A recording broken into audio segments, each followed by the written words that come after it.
Hey guys, আমি সুস্মিতা। আর আজকে তোমাদের জন্য আরও একটা সুন্দর রান্নার ভিডিও নিয়ে এসেছি আমি। তো আজকে বৃষ্টি পড়ছিল সকাল থেকে, এর জন্য আমি সবজি খিচুড়ি বানিয়েছিলাম। এখানে ফুলকপি, গাজর, এখানে রয়েছে পেঁপে, এই পাশে বেগুন, টমেটো, ফুলকপির ডাঁটা দিয়েছিলাম, বিট দিয়েছিলাম, মূলো, আলু আর সিম তো ছিল এর মধ্যে। তো এগুলোকে ফার্স্ট আমি ভালো করে ধুয়ে নিয়েছি।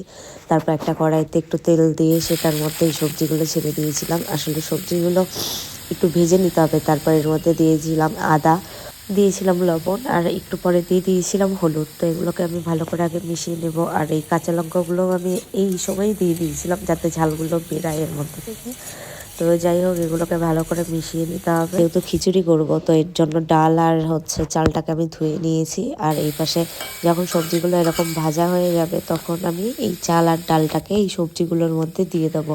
আর জলটা যতটা পারবো একটু কমই রাখবো, তাহলে একটু ভাজা ভাজা হবে, চালটা খেতেও ভালো লাগবে। তো তারপরে চালগুলো আর ডালটা দেওয়ার পরেও আমি এরকম ভালোভাবে মিশিয়ে নেব এগুলোকে। আর খিচুড়ির মধ্যে সবসময় খিচুড়ি বা পোলাও গরম জল দিতে লাগে, তো আমি এখানে গরম জলই ব্যবহার করব।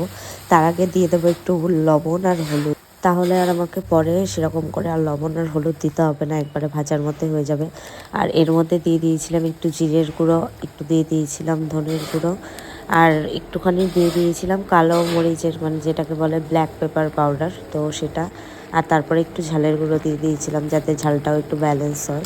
তারপর এগুলোকে আমি ভালো করে আবার মিশিয়ে নিচ্ছিলাম, আর জলটাও যাতে টেনে যায় সেই চেষ্টাই করছিলাম। তারপরে এগুলো হালকা হালকা ভাজা হয়ে গেলে আমি এর মধ্যে দিয়ে দেবো চাল আর ডালের ডবল জল। একটু বেশিই দিতে হবে যেহেতু সবজিগুলোও সিদ্ধ হবে। তো জলটা দেওয়ার পর আমি দেখছিলাম জলটা আবার কম হয়েছে, তো পরে আমি জল আবার কিছু অ্যাড করেছিলাম, আর গরম জলই অ্যাড করতে হবে।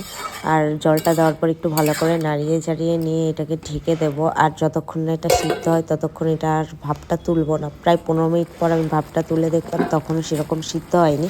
তো এটাকে মোটামুটি 20 মিনিট এরকম হতে দিতে লাগবে, তারপরে পুরোপুরি সিদ্ধ হয়ে যাবে। আর যখন 90% মতো সিদ্ধ হয়ে যাবে, তখন আমি এর মধ্যে দিয়ে দিয়েছিলাম কাঁচা পেঁয়াজ আর কাঁচা রসুন।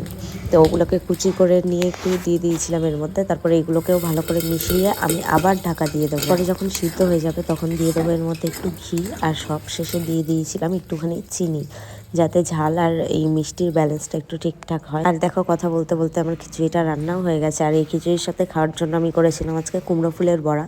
তো এটাকে বেসন আর একটুখানি ঝালের গুঁড়ো দিয়ে আর একটু লবণ হলুদ দিয়ে আমি ভেজে নিচ্ছিলাম। খিচুড়ির সাথে যে কোনো ভাজাই ভালো লাগে, আর কুমড়ো ফুলের বড়া তো আমার এমনিই খুব প্রিয়, তোমরাও খেয়ে দেখো, ভালো লাগবে।